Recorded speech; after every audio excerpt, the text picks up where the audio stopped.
Bab 1. Deklarasi tak terbantahkan dan prioritas makanan.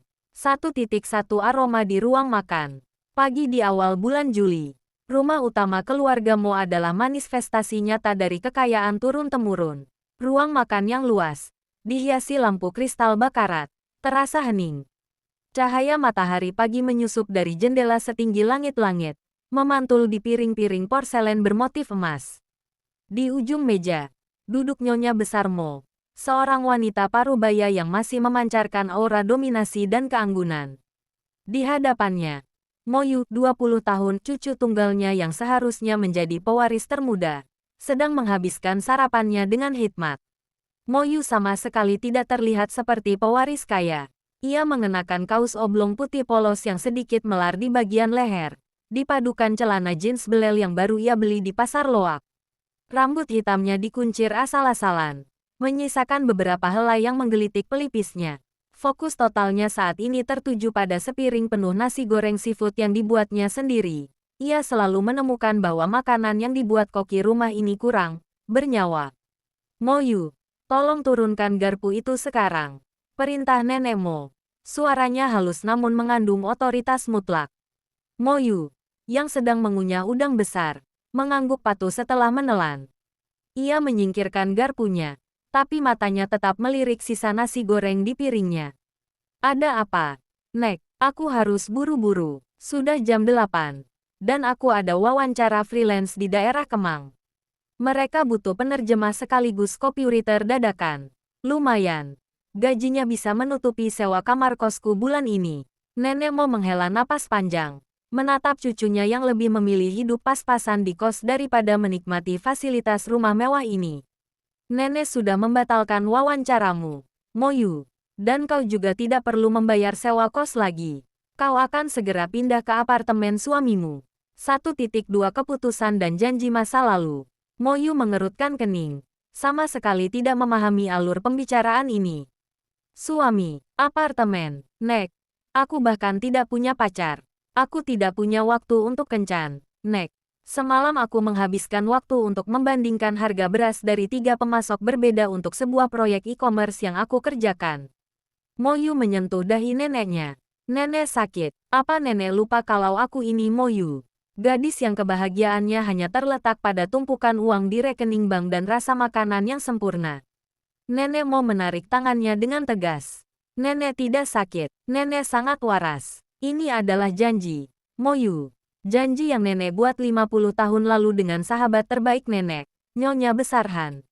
Ia mengambil sebuah amplop tebal berwarna emas yang tergeletak di samping cangkir tehnya dan menyerahkannya pada Mo Yu. Kau akan menikah dengan cucu tunggal Nyonya Han, Yo Jung, pewaris dan CEO Grup Han. Dia 9 tahun lebih tua darimu. Pernikahan ini akan dilangsungkan bulan depan. Ini bukan tawaran, tapi instruksi. Mo Yu menerima amplop itu. Ia tidak segera membukanya. Sebaliknya, ia tampak sedang menghitung sesuatu di kepalanya. Menikah, berarti aku harus membeli gaun pengantin, mengatur resepsi, dan itu butuh biaya besar. Apakah nenek sudah mempertimbangkan biayanya? Dan apakah pernikahan ini akan mengganggu pekerjaanku? Aku sedang mengerjakan proyek besar yang kalau berhasil, aku bisa beli alat penggiling kopi baru. Nenek Mo hampir menyerah melihat prioritas cucunya. Semua biaya diurus oleh keluarga Han. Kau tidak perlu khawatir tentang uang. Dan tidak ada lagi pekerjaan serabutan yang menghasilkan uang receh. Setelah kau menikah, fokuslah menjadi Nyonya Han. Aku tidak bisa, Nek. Uang dari keringat sendiri itu rasanya lebih enak daripada uang warisan. Balas Mo Yu polos, tanpa sadar betapa sombongnya kalimat itu terdengar. Tapi, baiklah, Yo Jung. Siapa dia? Aku harus mencari tahu dulu bagaimana dia. Aku tidak mau menikah dengan pria yang akan mengganggu jadwal makanku. 1.3 Yo Jung, pria dan kontras kriteria. Mo Yu akhirnya membuka amplop itu. Di dalamnya ada foto seorang pria dengan setelan jas mahal, berdiri di depan gedung perusahaan raksasa. Yo Jung, pria itu tampak sangat tampan, berwajah dingin, dan memancarkan aura dominasi yang kuat. Nenek Mo menjelaskan, Yo Jung adalah pria yang sangat berkuasa. Dia membutuhkan wanita yang bisa menjaganya, melayaninya dengan perhatian, dan menjadi pendukungnya di rumah. Singkatnya, istri yang feminin dan penuh kasih sayang. Mo Yu membaca deskripsi itu sambil memandang foto dirinya yang tampak sangat kontras dengan pria itu. Iya, seorang gadis yang hanya peduli pada ketepatan waktu proyek, harga bahan makanan termurah, dan cara kerja mesin espresso terbarunya. Perhatiannya pada pria mungkin hanya sebatas mengingatkannya untuk tidak memotong antrean saat membeli makanan. Sepertinya kriteria dia berbanding terbalik denganku. Nek, aku tidak suka mengurus orang. Aku suka mengurus pekerjaanku. Dia pasti tidak akan suka dengan wanita yang terlalu mandiri sepertiku. Dan aku tidak suka diatur. Ujar Mo Yu santai. Dia akan menyukaimu. Potong Nenek Mo. Meskipun kau cuek, kau juga jujur dan cerdas. Cepat atau lambat, dia akan melihat kebaikanmu. Tapi ingat, Mo Yu, apapun yang terjadi, pernikahan ini harus bertahan setidaknya selama 2 tahun. Ini adalah harga yang harus kau bayar karena kau menolak semua bantuan keuangan nenek selama ini. Anggap ini proyek terakhirmu. Mo Yu menatap neneknya. Ia tahu, ketika neneknya menggunakan nada suara itu, perdebatan sudah berakhir.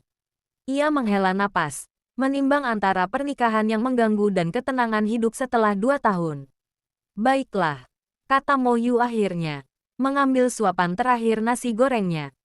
Aku akan menikahinya, tapi aku tidak janji aku akan menjadi istri yang feminin dan penuh kasih sayang seperti yang dia mau.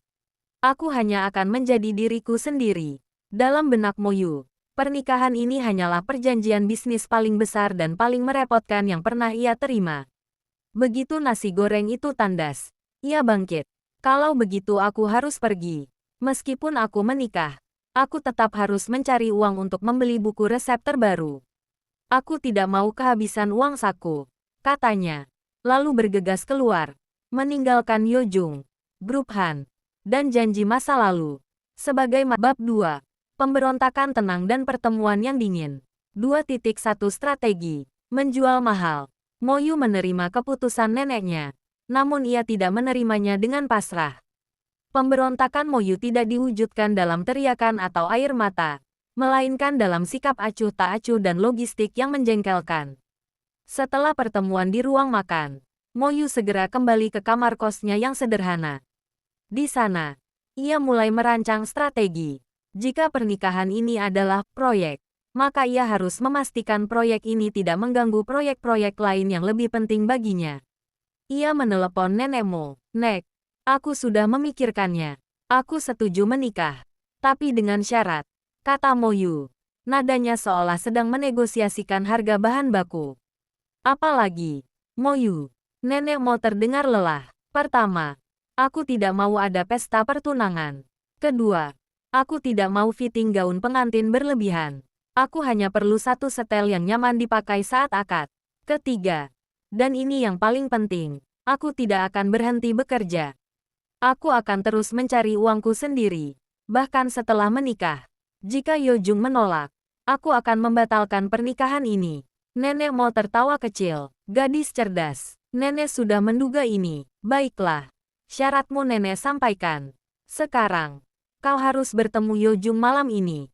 Yo Jung adalah pria yang sangat sibuk. Jangan sampai kau membuatnya menunggu. Mo Yu mencatat jadwal itu di buku catatannya. Tepat di bawah daftar menu makanan yang harus ia coba minggu ini. Oke, pukul 7 malam. Di mana? Restoran bintang 5. Le Cate.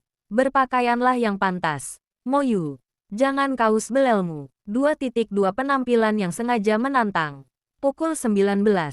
Mo Yu tiba di Le Cate. Ia bukannya tidak memiliki pakaian mewah.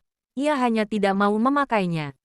Untuk memprotes perjodohan ini secara halus, ia memilih outfit yang jauh dari kata anggun, kemeja flanel kebesaran berwarna hijau botol yang sengaja ia gulung lengannya sampai siku, celana kaki yang terlalu longgar, dan sepasang sneakers putih yang tampak sedikit kotor karena baru saja ia pakai saat mencoba resep di dapur.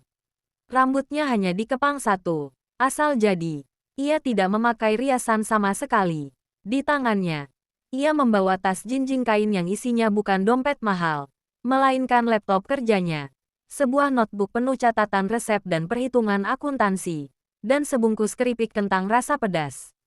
Mo Yu segera menemukan meja Yo Jung. Pria itu tampak persis seperti di foto. Sempurna, dingin, dan mengenakan setelan jas abu-abu gelap yang mahal. Ia duduk tegak. Tangannya diletakkan rapi di atas meja. Meja dihiasi lilin dan bunga mawar. Romantisme yang sangat Yojung. Dan sangat tidak Moyu. Tampaknya aku tidak perlu bertanya kau siapa. Ujar Yojung dingin. Menatap Moyu dari ujung kepala hingga ujung kaki dengan ekspresi yang jelas menunjukkan ketidaksetujuan. Aku juga. Balas Moyu. Menarik kursi tanpa permisi. Lalu meletakkan tas jinjing kainnya di meja. Dan mengeluarkan notebooknya.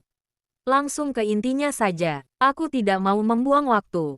Aku ada tenggat waktu untuk menghitung persediaan kopi besok pagi. 2.3 Negosiasi kontrak berjalan. Yojung mencondongkan tubuh. Matanya menajam. Ia mengharapkan wanita anggun yang tersipu malu. Yang ia dapatkan adalah seorang gadis yang terlihat lebih siap untuk pergi mendaki gunung daripada menikahinya. Dengar, Nona Moyu. Yojung memulai. Suaranya tajam. Aku tidak setuju dengan perjodohan ini. Kriteriaku tentang istri sangat jelas. Aku membutuhkan wanita yang fokus pada rumah tangga, penuh kasih sayang, dan menjadikanku prioritas utamanya. Wanita yang bisa kubanggakan dalam setiap acara sosial. Wanita yang feminin. Yojung melirik flanel Moyu yang besar dan sneakersnya. Kau, jauh dari kriteria itu. Kau terlihat lebih seperti seorang kurir paket yang tersesat. Moyu tidak tersinggung. Ia malah mengangguk setuju. Sambil mengeluarkan pulpen dari saku flanelnya. Bagus, aku juga tidak setuju denganmu. Aku tidak mau mengurus pria manja yang butuh istrinya memilihkan dasi. Aku sibuk, tapi karena ini adalah perintah nenek, kita harus menikah. Moyu mengambil selembar kertas kosong dari notebooknya. Jadi, mari kita buat perjanjian di sini, sekarang. Perjanjian nol komitmen. Yojung tertegun melihat keberanian gadis ini. Moyu mulai menulis dengan cepat. Pernikahan hanya di atas kertas. Tidak ada hubungan fisik. Tidak ada cinta. Tidak ada tuntutan emosional. Kehidupan terpisah. Kita menjalani hidup masing-masing. Aku tetap bekerja paruh waktu. Kau tetap menjadi ceomu. Urusan keuangan. Aku tidak akan pernah menggunakan uangmu. Jangan pernah mencampuri bagaimana aku mendapatkan uangku sendiri. Jangka waktu, 2 tahun. Setelah itu, kita bercerai secara baik-baik. Ia mendorong kertas itu ke depan Yojung. Tanda tangan di sini. Ini menjamin bahwa pernikahan ini adalah murni formalitas yang tidak akan mengganggu kehidupan kerja kita. Yojung mengambil pena. Ia menatap wajah Moyu. Wajahnya polos. Tanpa ekspresi merayu atau takut. Gadis ini benar-benar tidak terpengaruh oleh kekuasaannya atau kekayaan mereka. Dia hanya ingin menyelesaikan kontrak ini dan kembali bekerja. Ketidakacuhan Moyu, alih-alih membuatnya marah, justru membuatnya merasa tertantang. Dan anehnya, tertarik. Ini adalah pertama kalinya seorang wanita di depannya tidak berusaha untuk membuatnya terkesan. Aku akan menandatanganinya, kata Yojung dingin. Lalu membubuhkan tanda tangannya yang elegan di bawah tulisan tangan Moyu yang sedikit berantakan. Bagus, kalau begitu, aku permisi. Makan malam ini akan membuang waktu kerjaku 2 jam. Moyu bangkit, memasukkan kembali notebooknya. Ia lalu meraih sebungkus keripik kentang di tasnya. Oh ya, aku dapat titipan pesan dari nenekku. Beliau bilang aku harus memberimu ini. Moyu meletakkan keripik kentang rasa pedas itu di meja. Selamat makan, aku harus pergi. Yojung hanya bisa menatap keripik kentang itu. Penghinaan paling absurd dan paling Moyu yang pernah ia terima. Ia ditinggalkan sendiri di restoran mewah. Bukan dengan calon istri, melainkan dengan selembar kontrak tanpa cinta dan sebungkus keripik kentang. Wanita ini benar-benar di luar kendali. Aku harus memastikan pernikahan ini selesai tepat 2 tahun. Pikir Yojung. Ia belum tahu bahwa ketidakacuhan dan kegigihan Moyu justru akan menjadi benih rasa cinta yang paling tak terduga dalam hidupnya. Bab 3. Istri kontrak yang cuek dan pria yang terabaikan. 3.1 Pindah ke penthouse. Prioritas Moyu. 2 minggu setelah pertemuan dingin di restoran, Moyu resmi pindah ke penthouse mewah milik Yojung di pusat kota. Yojung menyediakan 1 kamar tidur utama yang berjarak cukup jauh dari kamarnya, sesuai perjanjian. Mo Yu sama sekali tidak terkesan dengan kemewahan interior atau pemandangan kota yang menakjubkan. Hal pertama yang ia periksa bukanlah kamar tidurnya, melainkan dapur dan koneksi internet di sana. Yo Jung sedang menunggu di ruang tamu, menyaksikan Mo Yu berjalan mondar-mandir sambil membawa device pengukur kecepatan internet. Koneksi di sini cepat, 100 megabit per detik. Bagus, aku bisa upload data proyek dengan lancar. Gumam Mo Yu puas, lalu menuju dapur. Dapurnya lengkap, induction stove dan oven profesional. Ah, tapi blendernya terlalu kecil. Komentarnya sambil membuka semua lemari. Yo Jung berdeham, Nyonya Mo Yu, seharusnya kau memeriksa kamarmu, bukan peralatan dapur. Kita memiliki koki pribadi, pelayan, dan asisten rumah tangga. Kau tidak perlu menyentuh dapur. Mo Yu menoleh, ekspresinya datar. Kenapa? Aku sudah menandatangani kontrak bahwa aku tidak akan bergantung padamu, Yo Jung. Jadi, aku akan tetap memasak, dan mungkin aku akan menjual makananku secara online lagi. Aku butuh uang untuk membeli laptop baru. Anggap saja aku menguji fasilitasmu. Balas Mo Yu, lalu beranjak masuk ke kamarnya, meninggalkan koper yang baru diantar di ruang tamu. Yo Jung mengepalkan tangannya. Istrinya, istri yang secara hukum adalah miliknya, baru saja pindah ke rumahnya. Dan prioritas pertamanya adalah blender kecil dan kecepatan internet, bukan dirinya. 3.2 Rutinitas 2 dunia. Yo Jung adalah pria yang sangat teratur. Ia bangun pukul 6 pagi, sarapan tepat pukul 7, berangkat pukul 7.30. Ia menginginkan rutinitas yang juga melibatkan istrinya, seperti ditemani sarapan atau mendapat goodbye kiss di pintu. Namun, Mo Yu benar-benar menjalankan kontrak nol komitmen dengan sempurna. Pagi hari, Yo Jung turun ke ruang makan, rapi dengan setelan jas seharga ribuan dolar. Ia selalu berharap Mo Yu duduk menunggunya. Kenyataannya, Mo Yu sudah duduk di meja, tapi sendirian, dengan 3 layar laptop menyala dan sepiring mie instan kuah pedas di depannya. Mie instan untuk sarapan, Yo Jung bertanya. Nada jijik. Proteinnya cukup. Aku harus menyelesaikan terjemahan 5.000 kata hari ini. Tidak ada waktu untuk makanan yang ribet, jawab Mo Yu tanpa menoleh. Jarinya terus menari di keyboard. Yo Jung sarapan dengan koki pribadi yang berdiri diam di sudut, sementara Mo Yu sibuk mengetik sambil menyeruput kuah mie. Saat Yo Jung berdiri, siap berangkat, ia berkata, "Aku pergi." "Mem," jawab Mo Yu. Matanya tetap terpaku pada layar. Tidak ada ucapan hati-hati, tidak ada doa, bahkan tidak ada pandangan sekilas. Yo Jung merasa lebih diabaikan daripada saat ia sendirian. Malam hari, Yo Jung sering pulang larut, berharap rumah terasa hangat. Ia memasuki penthouse yang sepi. Lampu hanya menyala di dapur dan kamar Mo Yu. Ia mendapati Mo Yu di dapur, bukan sedang menonton TV atau merawat diri, melainkan sedang membersihkan wok besar dengan sabun, mengenakan kaos oversize dan apron. "Kau sedang apa?" Yo Jung bertanya, bersandar di kusen pintu dapur.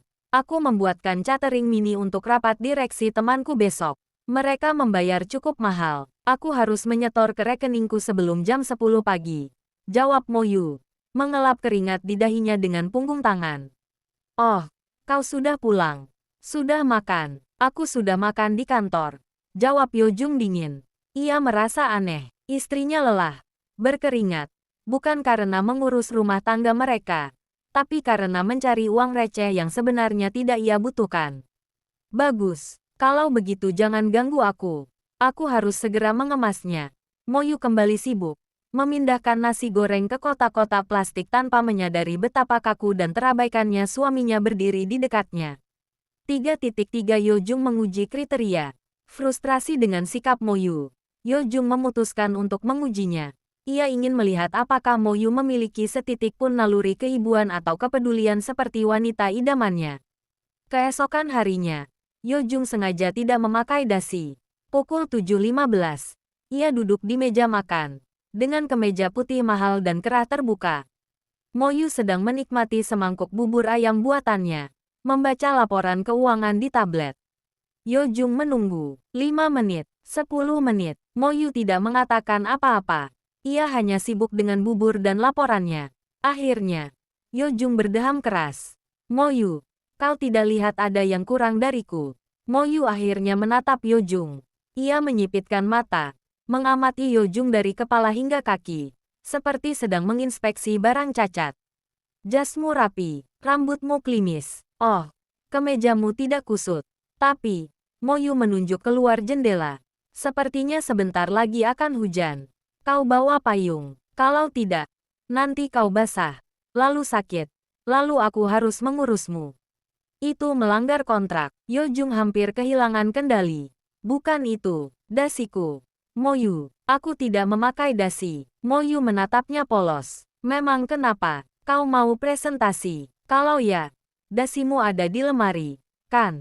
Pilih saja yang paling cocok dengan kemejamu. Bukannya kau lebih suka wanita yang mandiri? Kenapa kau mau aku memilihkan dasimu? Itu pekerjaan yang sangat tidak efisien. Mo Yu kembali menyeruput buburnya. Kalau kau buru-buru, aku bisa carikan tutorial YouTube tentang cara mengikat dasi. Itu akan lebih cepat daripada menunggu aku yang harus mencarinya untukmu. Yo Jung bangkit, meninggalkan sarapannya yang bahkan belum disentuh. Ia merasa seperti remaja yang merajuk, bukan CEO yang berkuasa. Ia mengambil dasi sembarangan dan mengikatnya sendiri di depan cermin. Ia sadar, Mo Yu tidak akan pernah menjadi wanita yang ia inginkan. Dia adalah teka-teki yang terlalu fokus pada kuenya sendiri, dan menganggap suaminya hanyalah perabotan mahal yang kebetulan ada di ruangan yang sama. Namun, di balik frustrasinya, ada benih kekaguman yang aneh. Mo Yu tidak pernah meminta, tidak pernah mengeluh, dan selalu berusaha keras. Yo Jung yang berkuasa, tiba-tiba merasa tidak berdaya di hadapan kegigihan dan cueknya Mo Yu. Tunggu saja, Mo Yu. Aku akan membuatmu melihatku. Tekad Yo Jung, tanpa sadar bahwa misinya telah berubah dari menuntut perpisahan, menjadi memenangkan perhatian istrinya. Bab 4. Kejutan rasa dan retaknya tembok es. 4.1 Hari yang berat dan aroma tak terduga. Yo Jung mengalami hari yang sangat buruk di kantor. Negosiasi penting dengan investor asing gagal, dan ia menghabiskan waktu berjam-jam mencoba memitigasi kerugian. Ia pulang pukul 10 malam. Badannya terasa kaku dan suasana hatinya suram. Biasanya, pada jam segini, Mo Yu sudah masuk ke kamarnya setelah selesai dengan semua pekerjaan paruh waktu dan cateringnya. Atau setidaknya, ia sibuk mengetik di dapur.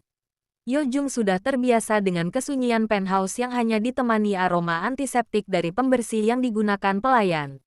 Namun, malam ini berbeda. Begitu pintu terbuka, Yo Jung disambut oleh aroma yang asing dan sangat menggugah selera. Aroma rempah, bawang putih, dan sesuatu yang gurih, yang jauh lebih kuat dan otentik daripada masakan koki pribadinya. Yo Jung berjalan ke dapur. Di sana, Mo Yu sedang duduk di meja marmer, masih mengenakan kaos oversize namun kali ini rambutnya sedikit berantakan. Ia tidak sibuk dengan laptop atau kertas, melainkan sibuk menyendokkan sesuatu dari mangkuk besar ke piring kecil. Di depannya, ada panci presto yang masih mengeluarkan uap. Kau sedang apa? Tanya Yo Jung. Suaranya lebih lembut dari biasanya karena kelelahan. Mo Yu mengangkat kepala. Ah, kau sudah pulang. Aku sedang menguji resep baru. Namanya sop buntut mercon. Aku berencana menambahkannya ke daftar menu cateringku bulan depan. Tapi ini porsi besar. Aku tidak mungkin menghabiskannya sendiri. Koki sudah pulang. Dan aku tidak suka membuang makanan. Mo Yu mendorong piring kecil yang sudah terisi di depan Yo Jung. Aku tahu kau sudah makan malam di luar. Tapi cobalah sedikit. Aku butuh pendapat dari orang yang lidahnya sudah terbiasa dengan makanan enak. Yo Jung terkejut. Mo Yu memasak. Dan ia memasak untuknya. Walaupun hanya demi pendapat bisnis. Yo Jung awalnya berniat menolak. Teringat betapa dinginnya Mo Yu di meja makan pagi tadi. Namun, aroma sup itu terlalu memikat. 4.2 Sempurna yang tak terduga. Yo Jung dengan ragu duduk dan mengambil sendok. Ia mencicipi kuahnya. Matanya langsung membelalak. Rasa kuahnya kaya, pedas, hangat, dan sangat kompleks. Daging buntutnya dimasak dengan sempurna, sangat empuk hingga lepas dari tulang tanpa perlawanan. Bumbu rempahnya meresap hingga ke dalam, memberikan kehangatan yang instan di tengah kelelahan mentalnya. Yo Jung adalah seorang CEO yang lidahnya terbiasa dengan hidangan fine dining di seluruh dunia. Tapi sop buntut di depannya ini terasa nyata. Itu adalah makanan rumahan terbaik yang pernah ia cicipi. Bagaimana? Tanya Mo Yu. Mengamati ekspresi Yo Jung dengan saksama. Seolah ia adalah penguji rasa profesional. Yo Jung tidak menjawab. Ia hanya terus menyuap. Dalam hitungan detik, piring kecil itu kosong. Ia merasa seperti baru saja menemukan harta karun yang selama ini tersembunyi. Aku sudah makan malam, kata Yo Jung serak. Tapi ini sungguh enak. Mo Yu. Tulangnya bahkan tidak keras. Mo Yu tersenyum tipis. Senyum langka yang hanya muncul saat ia membicarakan makanan atau uang.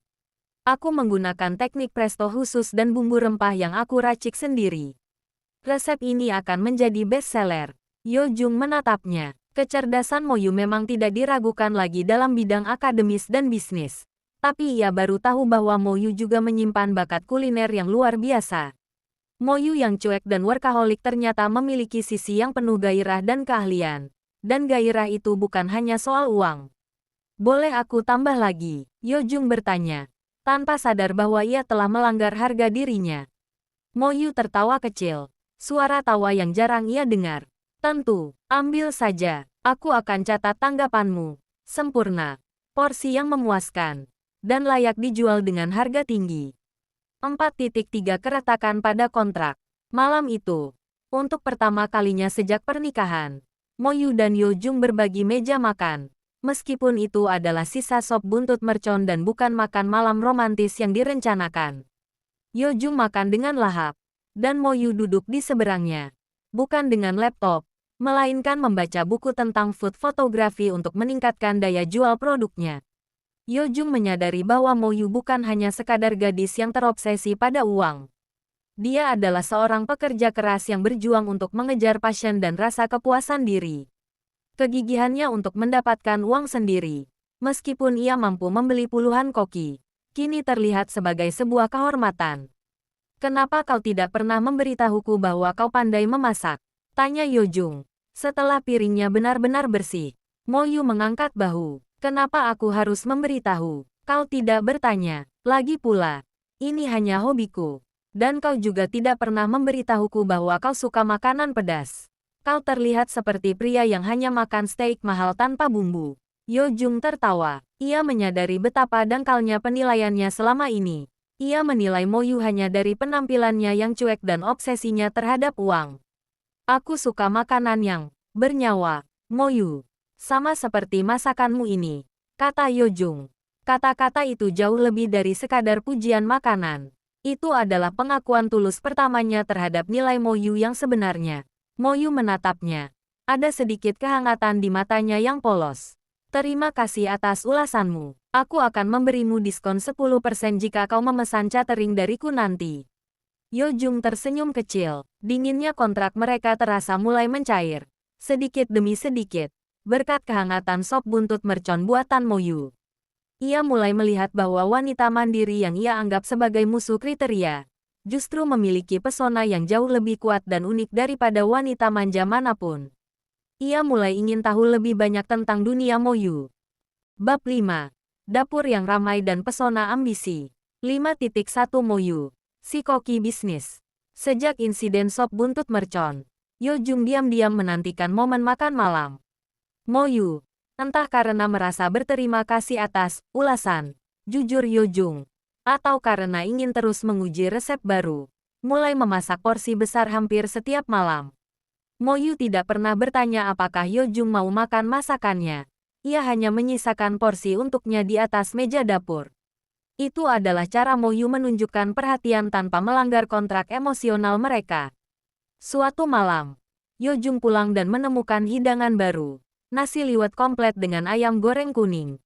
Aromanya memenuhi seluruh penthouse. Yo Jung segera ke dapur. Mo Yu ada di sana. Tapi kali ini ia tidak membersihkan. Ia sibuk mengemas lusinan kotak makanan yang sudah diberi label stiker kecil karyanya sendiri. Penampilannya benar-benar amburadul.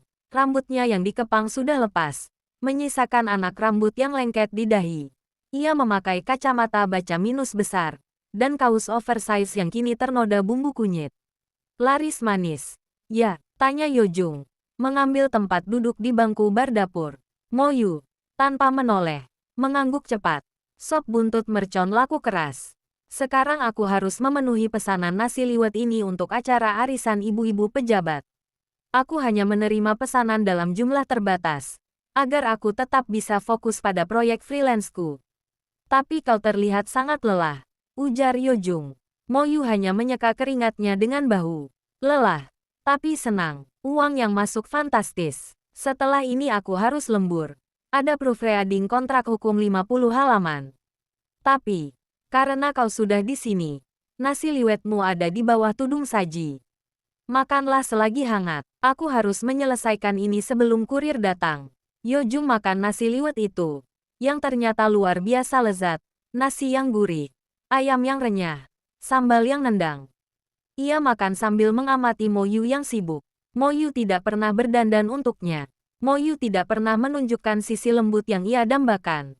Mo Yu sering terlihat berantakan, serius, dan fokus pada pekerjaannya.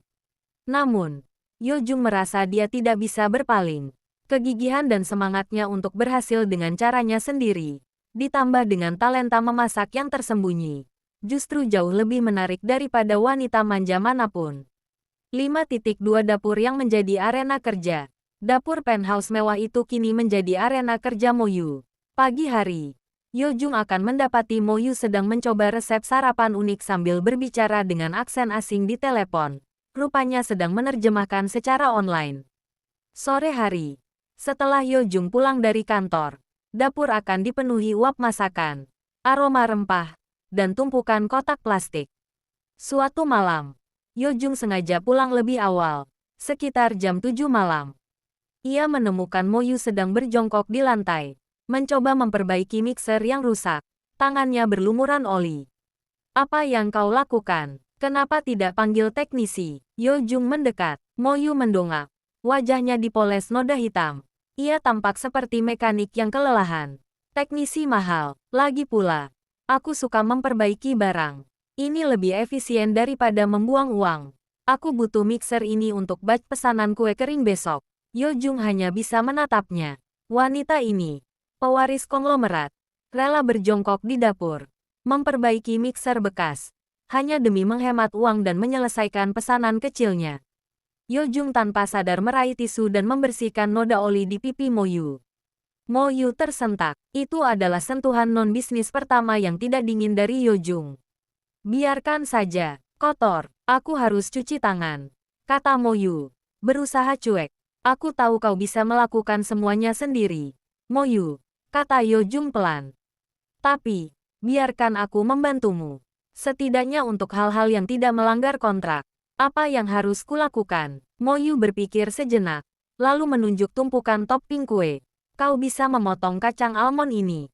Potongannya harus seragam. Ya, kalau tidak, itu akan mempengaruhi kualitas plating. Yojung, seorang CEO yang terbiasa memberi perintah jutaan dolar, menghabiskan sisa malamnya memotong kacang almond. Dengan Mo Yu di sebelahnya, memberikan instruksi teknis yang detail. Sementara penampilan Mo Yu tetap amburadul dan fokusnya 100% pada kue. 5.3 Pergeseran fokus Yojung. Yojung mulai menggeser fokusnya. Ia tidak lagi menuntut Mo Yu untuk menjadi wanita manja yang bergantung padanya. Sebaliknya, ia mulai menemukan kepuasan kecil dengan menjadi asisten tidak resmi Mo Yu. Yojung akan memastikan kopi terbaik tersedia untuk Mo Yu saat ia lembur menulis laporan. Ia mulai memastikan agar mixer yang sudah diperbaiki tidak rusak lagi. Ia akan duduk di meja makan, berpura-pura membaca laporan perusahaan. Padahal ia sedang mencuri pandang melihat betapa bersemangatnya Mo Yu saat bekerja. Yojung sadar, ia tidak jatuh cinta pada penampilannya yang amburadul atau sikapnya yang cuek. Ia jatuh cinta pada semangat, kegigihan, dan integritas Mo Yu. Mo Yu adalah wanita yang tahu apa yang ia inginkan dan rela berjuang habis-habisan untuk mendapatkannya. Entah itu uang sewa kos atau resep sop buntut yang sempurna. Yojung akhirnya mengakui pada dirinya sendiri, kriteria istrinya yang lama sudah mati. Ia tidak lagi menginginkan wanita yang bergantung. Ia menginginkan Mo Yu, wanita tangguh yang menantangnya dan menginspirasinya. Kini, tugas Yojung bukan lagi membatalkan kontrak pernikahan, melainkan mencari cara untuk menaklukkan hati Moyu, yang sepertinya hanya peduli pada deadline dan rasa gurih masakan. Bab 6. Transformasi 360 derajat dan pukulan telak bagi Yojung. 6.1 Acara wajib dan perdebatan kostum. Meskipun Moyu dan Yojung terikat kontrak, ada kalanya mereka harus bertindak sebagai pasangan sempurna di depan umum, terutama di acara-acara penting yang dihadiri oleh kedua nenek mereka. Malam ini adalah salah satunya, pesta amal tahunan yang diselenggarakan oleh grup Han. Yojung telah memperingatkan Moyu agar berpakaian yang pantas. Aku harap malam ini kau tidak memakai kaos belel dan sneakers, ujar Yojung saat sarapan, menatap Moyu yang sibuk membaca saham di tablet sambil menghabiskan semangkuk oatmeal instan. Moyu mengangkat bahu, matanya tak lepas dari layar. Aku punya gaun, jangan khawatir, aku tahu cara bersikap profesional di depan publik. Aku akan berpakaian seperti Nyonya Han yang sempurna, sesuai dengan klausul 5, penampilan publik di kontrak kita. Yojung hanya bisa mendengus. Moyu selalu berpegangan pada kontrak. Ia yakin Moyu hanya akan memakai gaun sederhana seadanya, sama seperti penampilan cueknya yang lain. Yojung sudah bersiap mental untuk menahan rasa malu melihat istrinya yang tidak peduli pada mode. 6.2 Kejutan yang membatu di pintu kamar. Yojung mengenakan tuxedo hitam yang dibuat khusus, tampak sempurna. Ia menunggu Moyu di ruang tamu. Jam tangan mahalnya sudah menunjukkan pukul 7 malam. Tepat waktu, pintu kamar Moyu terbuka. Yojung berbalik, dan napasnya seolah tertahan di tenggorokan. Di ambang pintu, berdiri Moyu, gadis yang kemarin sore berjongkok di dapur dengan noda oli dan kacamata tebal, kini menghilang sepenuhnya. Di hadapannya, adalah seorang dewi yang anggun. Moyu mengenakan gaun malam panjang berwarna emerald gelap yang kontras sempurna dengan kulit putihnya. Gaun itu memiliki potongan elegan, memperlihatkan bahu indahnya, dan jatuh anggun mengikuti lekuk tubuhnya yang ternyata sangat proporsional. Rambutnya yang biasanya dikuncir asal, kini ditata lembut bergelombang dan disematkan oleh jepit mutiara sederhana. Wajahnya dipoles riasan tipis, menonjolkan mata indahnya yang besar dan bibir merah muda alami. Ia juga memakai anting berlian sederhana. Moyu berjalan pelan, membawa aura tenang dan percaya diri. Ia terlihat seperti model high fashion yang baru saja turun dari catwalk. "Kau sudah siap?" tanya Moyu. Suaranya tenang, tanpa menyadari ekspresi terkejut yang membekukan wajah Yojung. Yojung tidak bisa berkata-kata. Ia hanya bisa menatap. Ini adalah Moyu, gadis yang selalu berdebat tentang harga grosir bumbu dapur. Gadis yang lebih suka memperbaiki mixer daripada pedicure. Kau, Yojung akhirnya menemukan suaranya. Sedikit bergetar. Kau terlihat berbeda. Moyu mengerutkan kening sedikit. Aku sudah bilang. Aku tahu cara bersikap profesional. Penampilan ini hanya standar minimal untuk acara publik. Aku tidak suka terlihat jelek di depan orang banyak. Itu merusak citra personal branding. Moyu kemudian mendekat. Tangannya terulur. Bukan untuk memeluk, melainkan untuk merapikan dasi Yojung yang sedikit miring. Dasimu miring, kalau di depan umum. Itu akan memalukan untuk CEO sepertimu. Aku sudah mempelajarinya di YouTube. Untungnya aku tidak harus memilih dasi. Karena tuxedo ini sudah standar. Gumam Moyu. Kembali ke mode efisiensi. 6.3 Pukulan telak di hati Yojung. Yojung menatap Moyu yang berdiri begitu dekat dengannya. Aroma parfumnya lembut. Bukan bau masakan seperti biasanya. Yojung merasakan jantungnya berdebar kencang. Sebuah sensasi yang belum pernah ia rasakan sebelumnya. Moyu yang amburadul di dapur adalah wanita yang membuatnya kagum karena semangatnya. Moyu yang mempesona di gaun emerald ini adalah wanita yang membuatnya jatuh cinta karena kecantikannya yang tersembunyi. Ia menyadari bahwa Moyu memiliki segalanya, kecerdasan, semangat, dan kecantikan memukau, tetapi ia hanya memilih untuk menunjukkan sisi cuek dan pekerja kerasnya. Dia adalah harta karun yang tidak ia hargai selama ini. Kau sangat cantik, Moyu, bisik Yojung. Suaranya tulus. Tidak ada lagi nada dingin atau dominan. Moyu tampak sedikit salah tingkah. Terima kasih, aku harus mengembalikannya ke toko sewa besok pagi. Gaun ini sangat mahal. Aku akan membelikannya untukmu. Potong Yojung cepat. Kau bisa menyimpannya. Tidak perlu. Aku tidak suka menumpuk barang yang tidak efisien. Balas Moyu. Segera kembali ke sikap praktisnya. Sudah. Ayo pergi. Aku tidak suka terlambat. Kalau acaranya selesai lebih cepat, aku bisa kembali dan menyelesaikan laporan freelance-ku. Di dalam mobil, Yojung tidak bisa mengalihkan pandangannya dari Moyu. Ia melihat betapa indahnya gadis itu, dan betapa jauhnya ia dari genggamannya. Ia merindukan bau bumbu dapur di kaos oversize Moyu, dan ia juga terpesona dengan aura anggunnya malam ini. Yojung tahu, ia harus segera mengakui perasaannya sebelum kontrak mereka berakhir. Moyu adalah wanita paling mandiri yang pernah ia temui. Dan ironisnya, ia kini ingin bergantung pada Moyu, bukan untuk diurus, melainkan untuk diinspirasi dan dicintai. Bab 7. Strategi penaklukan hati si workaholic. 7.1 Misi. Mendapatkan perhatian Moyu. Setelah melihat transformasi Moyu yang memukau di pesta amal, Yojung sadar bahwa ia tidak bisa lagi bermain pasif. Kontrak 2 tahun mereka terasa seperti bom waktu. Ia memutuskan untuk menggunakan semua kecerdasan strategisnya sebagai CEO untuk memenangkan hati Moyu. Namun, ia tahu, taktik romantis klise tidak akan berhasil pada wanita yang lebih menghargai spreadsheet daripada mawar. Strategi Yojung sederhana, masuk ke dalam dunianya dan menjadi sumber efisiensi utamanya. Keesokan harinya, Yojung menemui Kepala Human Resources Hari, Grup Han. Cari dan rekrut semua freelancer terbaik di bidang terjemahan dan copywriting yang pernah bekerja untuk Nona Moyu. Tawarkan gaji 3 kali lipat. Mereka harus bekerja di bawah pengawasan langsungku. Perintah Yojung. Kepala Hari terkejut. Maaf, Tuan Yojung. Bukannya itu di luar cakupan bisnis kita. Anggap saja ini investasi jangka panjang. Aku ingin menguasai pasar freelance yang berkualitas. Jawab Yojung dingin, sambil tersenyum misterius. Dalam 3 hari, sebagian besar proyek freelance Moyu, mulai dari terjemahan kontrak hukum hingga penulisan artikel marketing dadakan, tiba-tiba diakuisisi oleh Grup Han dengan penawaran yang tidak bisa ditolak.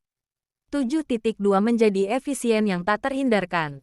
Pada hari Jumat, Moyu tampak frustrasi. Ia duduk di meja dapur. Wajahnya murung, menatap layar laptop. Ada apa? Proyekmu gagal, tanya Yojung, yang kini sering sengaja duduk di dekatnya. Berpura-pura membaca laporan sambil memotong sayuran untuk sop buntut mercon malam itu. Tidak gagal, tapi proyek-proyek yang aku andalkan tiba-tiba diambil oleh perusahaan besar. Mereka menawarkan tarif gila-gilaan. Sekarang aku harus mencari pekerjaan baru lagi. Ini sangat tidak efisien, keluh Moyu. Yojung menahan senyum puas. Mungkin kau harus mencari klien yang lebih stabil dan besar, Moyu. Kenapa tidak bekerja untuk perusahaan dengan proyek jangka panjang dan bayaran tetap? Moyu mendongak. Aku sudah mencari, tapi sulit untuk mendapatkan waktu interview yang pas di sela-sela bisnis cateringku. Yojung menyodorkan sebuah kartu nama dengan desain minimalis.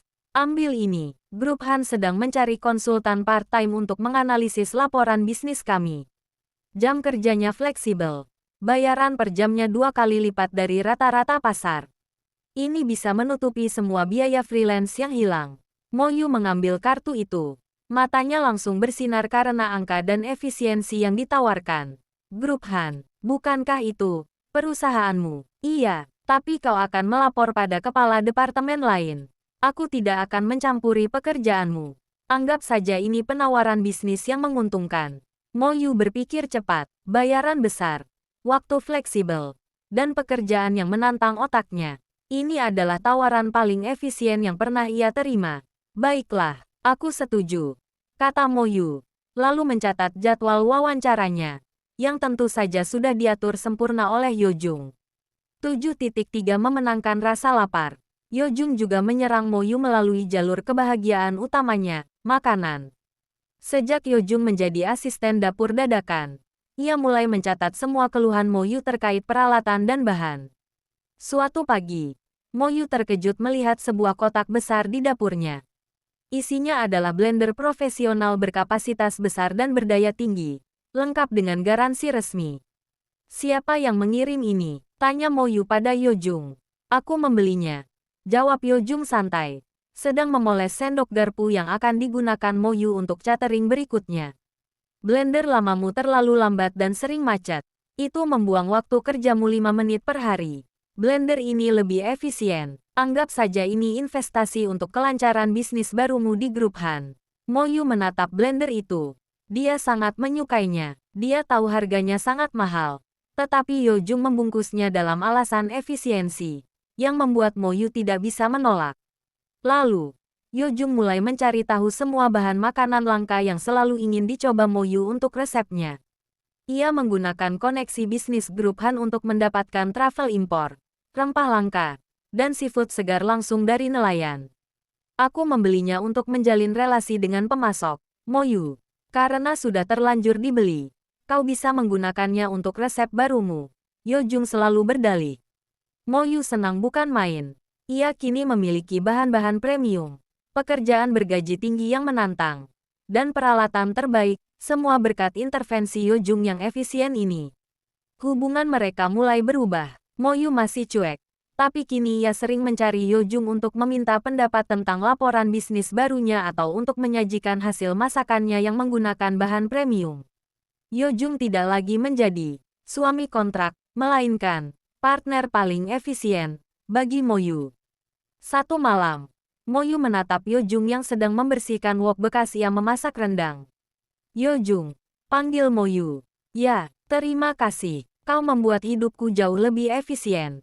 Kau adalah partner kerja terbaik yang pernah kumiliki. Yo Jung tersenyum dalam hati. Ia tidak mendapatkan ucapan romantis, tapi ucapan partner terbaik yang efisien dari Mo Yu adalah kemajuan yang luar biasa. Ia tahu ia belum memenangkan hatinya, tetapi ia sudah berhasil meruntuhkan tembok ketidakacuhan Mo Yu. Selanjutnya, aku akan pastikan dia menyadari bahwa perasaan jauh lebih penting daripada efisiensi. Tekad Yo Jung. Bab 8. Prinsip tak tergoyahkan dan batasan yang ditarik. 8.1 Kegelisahan Mo Yu. Setelah menerima pekerjaan konsultan di grup Han, hidup Mo Yu menjadi jauh lebih stabil dan profesional. Ia tidak perlu lagi stres mengejar tenggat waktu freelance receh. Bisnis cateringnya pun maju pesat berkat bahan premium dan peralatan baru yang dibelikan Yo Jung. Namun, ketenangan ini justru membuat Mo Yu gelisah. Ia merasa terlalu nyaman. Semua kemudahan ini datang dari satu sumber, Yo Jung. Suatu malam, Mo Yu sedang menghitung gaji pertamanya dari grup Han. Angkanya fantastis. Jauh melampaui gabungan semua penghasilannya selama 6 bulan terakhir. Ia menatap deretan angka itu. Dan bukannya merasa bangga, ia merasa tidak enak. Ia menoleh, melihat Yo Jung sedang santai membaca di ruang tamu. Pria itu tampak rileks, bukan seperti CEO yang sibuk. Mo Yu menghampirinya, membawa printout slip gajinya. Yo Jung, aku mau bertanya serius, kata Mo Yu. Nadanya kembali ke mode negosiasi. Yo Jung meletakkan bukunya. Ada apa? Proyekmu ada masalah. Gajiku ini terlalu besar. Aku sudah membandingkannya dengan standar industri. Posisi konsultan part-time tidak seharusnya dibayar sebesar ini. Aku tahu ini adalah caramu membalas budi karena aku menguji resepmu. Tapi aku tidak mau. Ujar Mo Yu, mendorong slip gaji itu kembali ke dada Yo Jung. Ini bukan bayaran budi, Mo Yu. Kau cerdas, dan analisis datamu sangat akurat. Kau layak mendapatkannya. Grup Han menghargai kualitas, bukan hanya jam kerja. Jelas Yo Jung, berusaha meyakinkan. Aku tahu nilaiku, tapi aku juga tahu politik di balik ini. Kau tidak perlu berbohong. Kau tahu aku tidak akan menerimanya jika aku tahu ini adalah gaji, kasih sayang, dari suamiku. Aku hanya akan menerima standar pasar yang wajar. Jika kau tidak mau memotong gajiku, aku akan mengundurkan diri. 8.2 Deklarasi Kemerdekaan. Mo Yu menegakkan tubuh. Inilah inti dari semua kegelisahannya. Ia mencintai independensinya lebih dari uang. Yo Jung, aku tidak mau bergantung padamu, kata Mo Yu tegas. Aku tahu kau sudah banyak membantuku. Aku menghargai blender itu, bahan premium itu, dan pekerjaan ini. Tapi semua ini membuatku merasa terikat dan lemah. Aku ingin berdiri sendiri. Aku tidak suka merasa segala kemudahanku berasal darimu. Aku ingin membuktikan pada diriku sendiri bahwa aku bisa berhasil tanpa bantuan siapapun, bahkan dirimu. Yojung menatap istrinya. Hatinya mencelos. Ia pikir ia sudah menemukan cara yang sempurna untuk mendekatinya. Tetapi Mo Yu justru menarik garis batas yang lebih tebal. Kenapa kau harus sekeras itu? Mo Yu, kenapa kau harus menolak semua kemudahan yang bisa kau dapatkan? Tanya Yojung. Suaranya sedikit kecewa. Ini bukan tentang menolak kemudahan. Ini tentang prinsip. Aku tidak mau kalau suatu hari nanti kau bisa mengungkit-ungkit bahwa aku berhasil karena kau memegang kendali atas kehidupanku. Aku tidak mau berhutang budi. Mo Yu menunjuk pada blender baru di dapur. Aku akan membayar blender itu dengan cicilan. Dan aku minta kau atur ulang gajiku ke standar pasar yang wajar. Atau aku akan berhenti. Yojung menyadari bahwa kegigihan Mo Yu yang membuatnya jatuh cinta kini menjadi tembok penghalang terbesar mereka. Mo Yu begitu gigih mempertahankan independensinya hingga menolak perlakuan sebagai istri. Baiklah, kata Yojung, menghela napas panjang. Ia mengambil printout slip gaji itu. Aku akan meminta hari merevisi gajimu. Tapi sebagai gantinya, tolong jangan bersikap dingin padaku di rumah. Aku sudah berusaha masuk ke duniamu. Aku menjadi asisten dapurmu. Aku membantumu dalam pekerjaanmu. Apa kau tidak melihatnya? 8.3 Jembatan rasa yang tak terlihat. Mo Yu terdiam. Ia melihat. Ia tahu Yojung sudah berubah. Pria dingin yang menuntut istri manja itu kini rela memotong kacang almond dan mencuci piring demi mendapatkan perhatiannya. Ia merasa hangat. Namun ia takut jika ia mengakui perubahan itu, ia akan kehilangan kendali atas dirinya. Aku melihatnya, jawab Mo Yu, sedikit melunak. Dan aku berterima kasih, kau membuatku merasa dihargai sebagai partner. Tapi jangan coba-coba membelikanku barang mewah tanpa persetujuan, atau menaikkan gajiku secara tidak adil lagi. Aku tidak mau kau melanggar pasal 3, larangan menggunakan uang satu sama lain.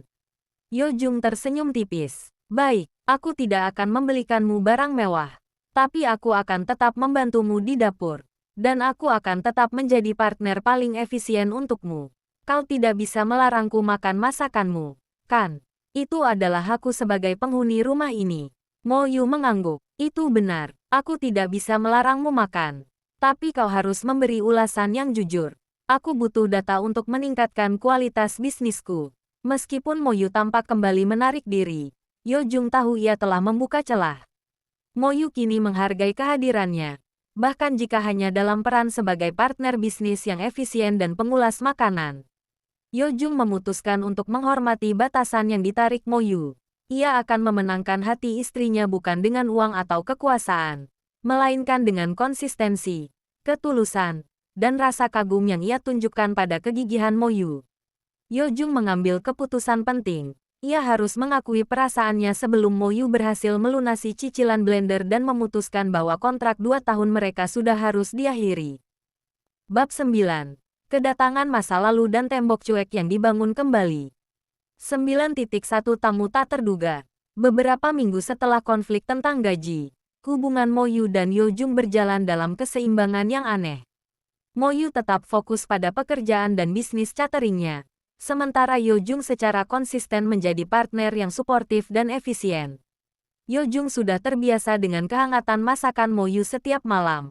Dan Mo Yu mulai menerima kehadiran Yojung sebagai bagian yang menyenangkan dari rutinitasnya. Suatu sore, saat Yojung dan Mo Yu sedang membahas laporan analisis pasar grup Han di ruang kerja, bel pintu berbunyi. Pelayan membuka pintu. Dan tak lama kemudian, seorang wanita cantik, anggun, dan berkelas masuk ke ruang tamu. Wanita itu adalah Seorin, cinta pertama Yojung yang juga seorang model internasional sukses. Ia telah menetap di luar negeri selama bertahun-tahun dan baru kembali ke Jakarta. Yojung, seru Seorin dengan senyum memikat. Suaranya dipenuhi keakraban. Ia berjalan langsung menuju Yojung, mengabaikan Mo Yu yang duduk di sebelah Yojung. Yojung terkejut. Seorin, kapan kau kembali? Seorin memeluk Yojung dengan erat, pelukan yang akrab dan lama.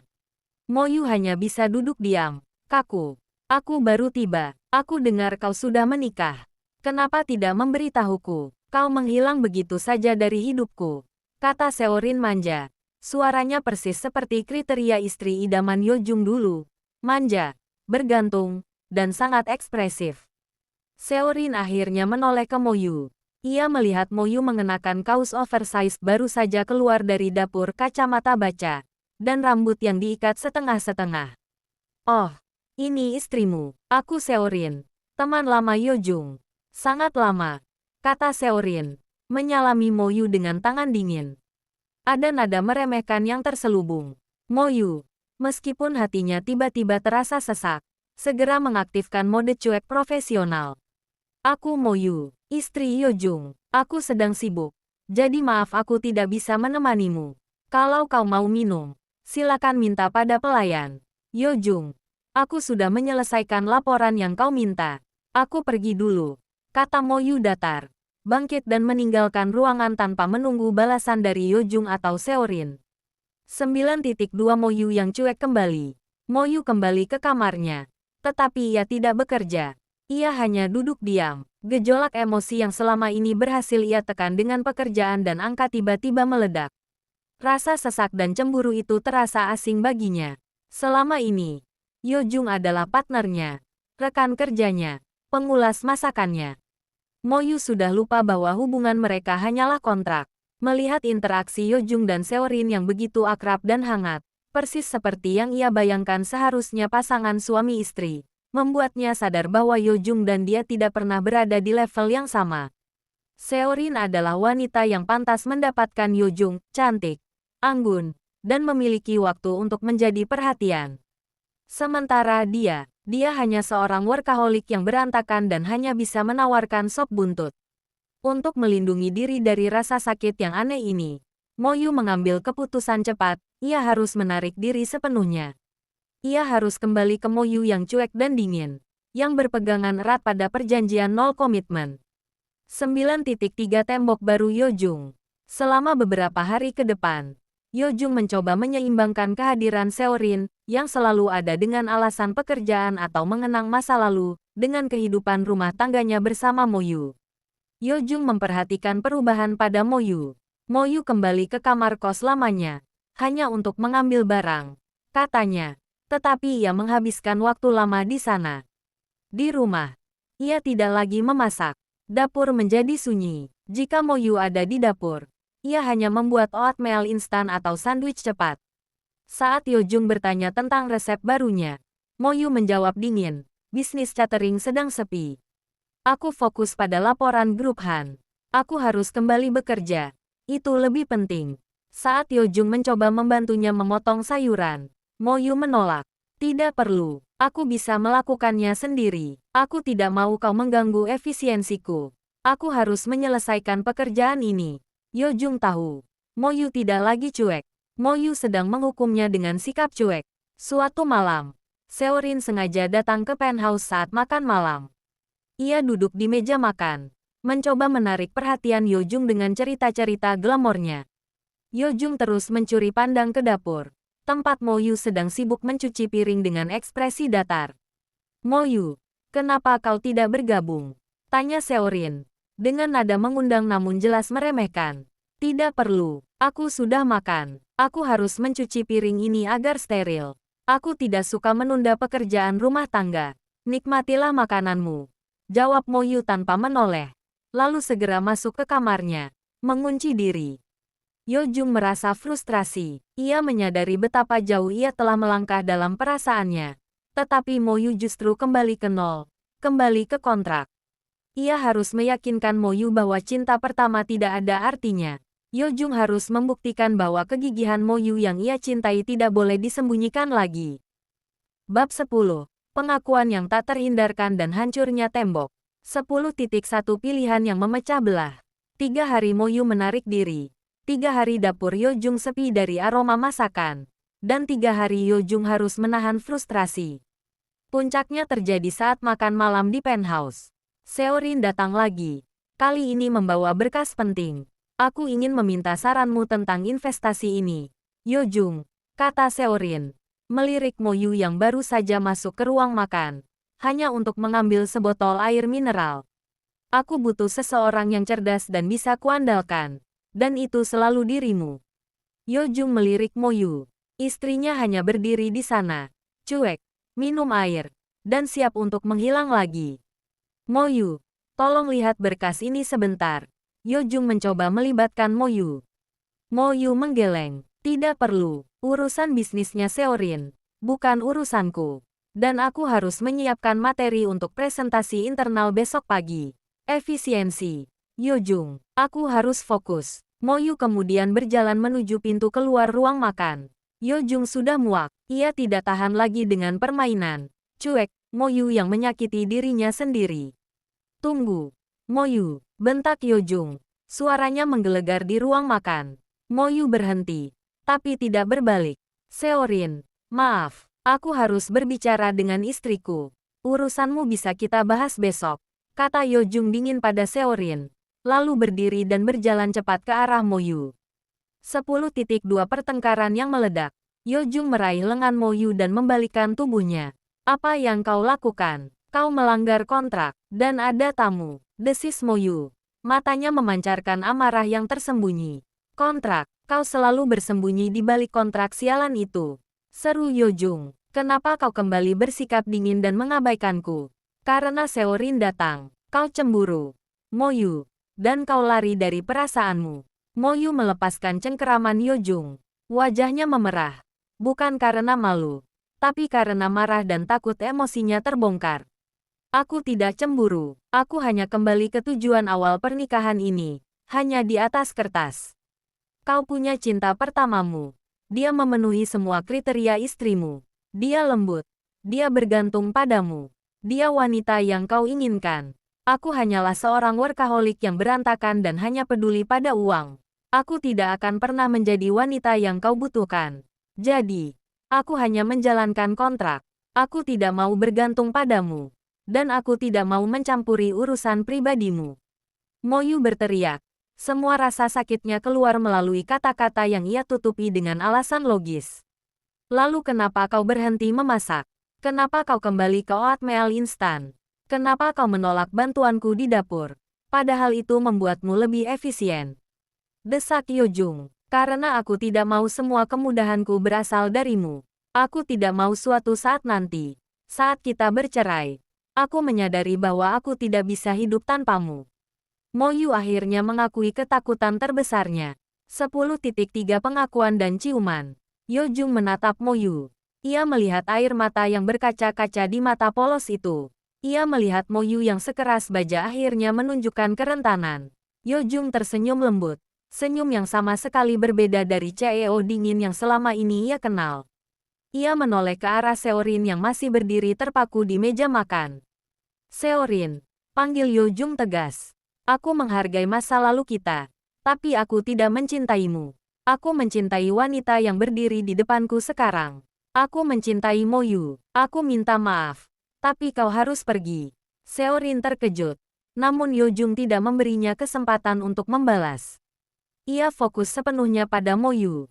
Yo Jung kembali menatap mata Mo Yu, memegang kedua bahu gadis itu dengan lembut. Dengarkan aku, Mo Yu. Kau salah. Aku tidak mencintai wanita yang bergantung. Aku mencintai wanita yang tangguh, gigih, dan tidak pernah menyerah. Aku mencintai Mo Yu. Aku mencintai caramu berjuang. Aku mencintai caramu memasak. Dan aku mencintai caramu yang polos saat kau bahagia karena uangmu bertambah. Kau adalah inspirasiku. Mo Yu menggeleng, mencoba memproses pengakuan itu. Kau berbohong. Kontrak itu sudah kubakar di hatiku. Mo Yu, aku mencintaimu apa adanya. Aku ingin membatalkan semua pasal sialan itu. Aku tidak mau kita berpisah setelah 2 tahun. Aku ingin kita menjadi suami istri yang sebenarnya. Aku ingin menghabiskan sisa hidupku melihatmu berjuang dan aku akan selalu menjadi partner paling efisien untukmu. Selamanya. Mo Yu masih tampak ragu. Matanya penuh air mata dan kebingungan. Ketakutannya pada ketergantungan begitu besar. Tapi aku tidak tahu cara menjadi istri yang baik. Yo Jung. Aku tidak tahu cara mencintai. Bisik Mo Yu. Suaranya pecah. Yo Jung tidak memberinya kesempatan untuk mundur lagi. Ia menarik Mo Yu ke pelukannya dengan cepat. Memeluknya dengan erat. Lalu menundukkan kepalanya. Ia mencium Mo Yu. Ciuman itu dalam. bukan dingin atau tergesa-gesa, melainkan penuh kerinduan dan kepastian. Mo Yu, yang cuek dan polos, awalnya kaku. Namun perlahan, ia merasakan semua dinding logis yang ia bangun runtuh. Kehangatan pelukan Yo Jung, ketulusan ciumannya, mengalahkan semua ketakutan akan ketergantungan.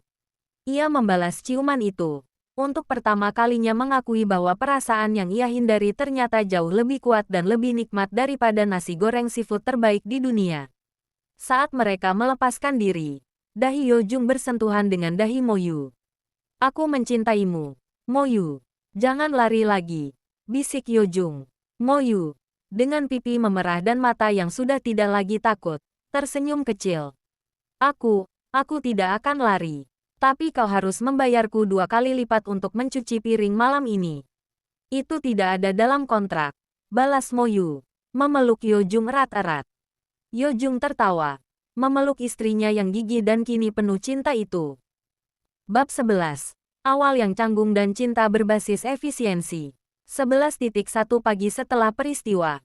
Pagi setelah pengakuan Yo Jung dan ciuman yang membatalkan kontrak emosional mereka, suasana di penthouse terasa sangat berbeda. Ada kehangatan yang manis, bercampur dengan kecanggungan yang luar biasa. Mo Yu bangun terlambat. Ia mendapati dirinya tidur di ranjang Yo Jung, sesuatu yang sama sekali tidak pernah ia bayangkan. Ia bergegas keluar, mencari Yo Jung di dapur. Yo Jung sedang menyiapkan sarapan. Bukan oatmeal instan untuk Mo Yu atau sarapan mewah dari koki, melainkan pancake sederhana dengan sirup madu. Ia mengenakan kaos t-shirt dan celana santai, jauh dari citra CEO formal. "Pagi, partner," sapa Yo Jung. Senyumnya lembut dan tulus, membuat Mo Yu salah tingkah. "Pagi," balas Mo Yu, berusaha mengembalikan nada cueknya. "Kenapa kau di sini? Koki mana? Kenapa kau memasak?" "Aku menyuruh Koki libur hari ini. Aku ingin memasak untukmu. Kau selalu memasak untukku. Sekarang giliranku." Yo Jung meletakkan sepiring pancake di depan Mo Yu. Mo Yu duduk, matanya mengamati. "Kenapa pancake? Itu banyak karbohidrat. Aku sedang menghitung asupan kalori untuk menjaga efisiensi kerja." Yo Jung tertawa. "Kau tidak perlu seefisien itu dalam urusan cinta, Mo Yu. Aku mencintaimu, bukan hasil kerjamu." Mo Yu mengambil garpu. Ia mencicipi pancake itu. "Tidak buruk, tapi kau harus menambahkan sedikit vanili. Rasanya agak hambar." Ratingnya B-. Yo Jung hanya tersenyum. Ia tahu, ia tidak bisa mengubah Mo Yu seutuhnya. Dan ia tidak mau. Ia mencintai Mo Yu yang apa adanya, dengan segala penilaian efisiensi dan ratingnya. 11.2 menetapkan batas cinta yang baru. Meskipun mereka sudah berciuman dan saling mengakui perasaan, prinsip Mo Yu untuk mandiri dan tidak bergantung pada kekasih tetap teguh. "Dengar, Yo Jung," kata Mo Yu setelah sarapan, kembali ke mode profesional. "Aku menghargai perasaanmu dan ciuman itu. Tapi itu tidak berarti aku akan berhenti bekerja, atau aku akan membiarkanmu membelikanku barang mewah. Kontrak emosional sudah batal, tapi kontrak non-ketergantungan keuangan masih berlaku." Yo Jung mengangguk. Ia mengerti. "Baik, aku akan menghormati prinsipmu, tapi aku akan tetap menjadi partner yang efisien. Aku akan mendukung karir dan passionmu." Mo Yu tersenyum. Wajahnya cerah. "Bagus, kalau begitu, mari kita bahas. Sekarang kita sudah resmi berpasangan. Aku butuh bantuanmu dalam pengembangan bisnis cateringku. Aku butuh proposal bisnis yang matang untuk ekspansi ke pasar online yang lebih luas." Yo Jung tersenyum lebar. Mo Yu sedang meminta bantuan profesionalnya, bukan uangnya. Ini adalah bentuk cinta Mo Yu yang paling tulus. "Tentu, Nyonya Han, aku akan menyiapkan strategi marketing yang efisien. Dengan catatan, kau harus menciumku setiap pagi sebelum aku berangkat ke kantor. Itu akan meningkatkan efisiensi dan semangat kerjaku 100%. Tawar Yo Jung, membalas dengan negosiasi yang ia tahu Mo Yu tidak bisa tolak. Mo Yu memikirkannya sejenak. Ciuman sebelum berangkat. A priori, baiklah, tapi tidak boleh lebih dari 30 detik. Itu akan mengganggu jadwal kerjaku. Yo Jung menghampiri Mo Yu dan menciumnya lembut. Hanya 10 detik, sesuai batas efisiensi Mo Yu. 11.3 Cinta dalam bentuk data dan dukungan. Hubungan mereka menjadi unik. Yojung tidak membelikan Mo Yu perhiasan, melainkan menyumbangkan waktu dan keahliannya untuk memetakan rantai pasokan bahan makanan yang paling efisien bagi bisnis catering Mo Yu. Yojung akan menghabiskan malamnya, bukan di bar mewah, melainkan di dapur, membantu Mo Yu merancang label produk yang lebih menarik dan efisien secara biaya. Mo Yu, sebagai balasannya, akan selalu menyajikan hidangan paling enak dan paling baru yang ia ciptakan, dan memastikan Yojung mendapatkan review makanan yang paling jujur. Yojung mencintai Mo Yu yang apa adanya. Bahkan saat Mo Yu berantakan di dapur, ia kini melihatnya sebagai gambaran gairah dan ketulusan. Suatu malam, Mo Yu sedang bekerja hingga larut, matanya lelah. Yojung duduk di sebelahnya, memijat bahu Mo Yu dengan lembut. "Berhenti, Yojung, kau mengganggu konsentrasiku," tegur Mo Yu. "Ini bukan mengganggu. Ini pemulihan tenaga kerja yang efisien. Kau harus rileks agar besok bisa bekerja lebih baik," balas Yojung. Mo Yu bersandar di bahu Yojung, memejamkan mata. "Aku mencintaimu, Yojung," bisiknya. Yojung tertegun. Ini adalah kata-kata cinta pertama yang keluar dari mulut Mo Yu, tanpa dibungkus alasan efisiensi atau bisnis. "Aku mencintaimu juga, Mo Yu. Tapi aku janji, aku tidak akan pernah memaksamu bergantung padaku. Kau boleh terus menjadi wanita paling mandiri di dunia. Aku hanya akan menjadi tempatmu bersandar saat kau terlalu lelah untuk menjadi mandiri," janji Yojung. Mo Yu tersenyum. Ia akhirnya menerima bahwa cinta sejati tidak harus berarti ketergantungan. Cinta Yojung adalah sebuah dukungan, sebuah partnership yang tulus, yang bahkan lebih berharga daripada semua uang yang pernah ia hasilkan. Epilog, pasangan paling efisien. 2 tahun berlalu sejak perjanjian di atas kertas mereka dibatalkan oleh sebuah ciuman yang mendadak. Di atas meja kerja penthouse mewah, kini bukan hanya ada laporan keuangan grup Han, tetapi juga spreadsheet rapi yang memuat inventaris dan keuntungan bersih dari bisnis catering Mo Yu. Bisnis kuliner Mo Yu, yang awalnya hanya pesanan receh, telah berkembang menjadi perusahaan food tech kecil yang berfokus pada makanan rumahan berkualitas premium. Berkat strategi bisnis cerdas dari Yojung, si partner paling efisien. Mo Yu, yang kini berusia 22 tahun, tidak pernah berhenti bekerja. Ia menyelesaikan gelar S2-nya dengan predikat terbaik dan tetap menjalankan bisnisnya. Ia masih cuek terhadap penampilan sehari-hari, dan kaos oversize tetap menjadi seragam utamanya di rumah. Namun, kini matanya memancarkan kebahagiaan yang tenang. Suatu sore, Yojung 31 tahun pulang ke rumah. Ia tidak menemukan Mo Yu di dapur, melainkan di ruang tamu, terbungkus selimut sambil membaca buku. "Aneh, kenapa dapur sepi?" tanya Yojung, melepaskan dasinya. Mo Yu tersenyum lebar. "Aku tidak memasak hari ini. Aku baru saja menerima berita baik.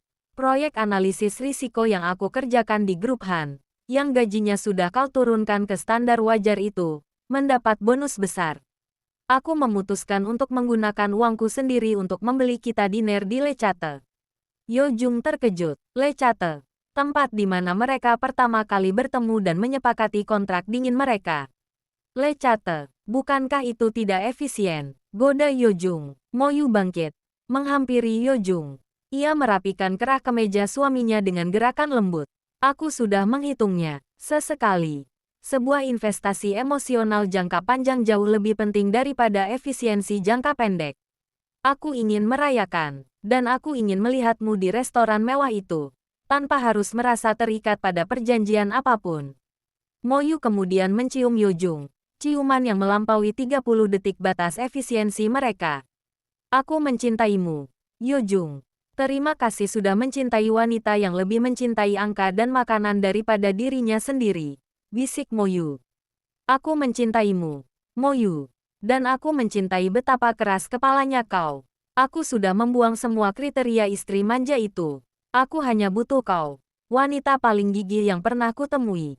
Aku akan selalu menjadi partner yang efisien, dan juga suami yang setia." Malam itu, di restoran mewah yang dulunya menjadi saksi bisu perjanjian dingin mereka, Mo Yu dan Yojung makan malam sebagai pasangan sejati. Tidak ada lagi kontrak, hanya ada dukungan, tawa, dan rasa cinta yang tumbuh dari benih kegigihan. Mo Yu mungkin tidak pernah menjadi wanita manja yang bergantung pada suaminya. Tetapi Yo Jung telah menemukan kebahagiaan yang jauh lebih memuaskan. Menjadi tempat bersandar bagi wanita terkuat dan paling mandiri di hidupnya. Tamat.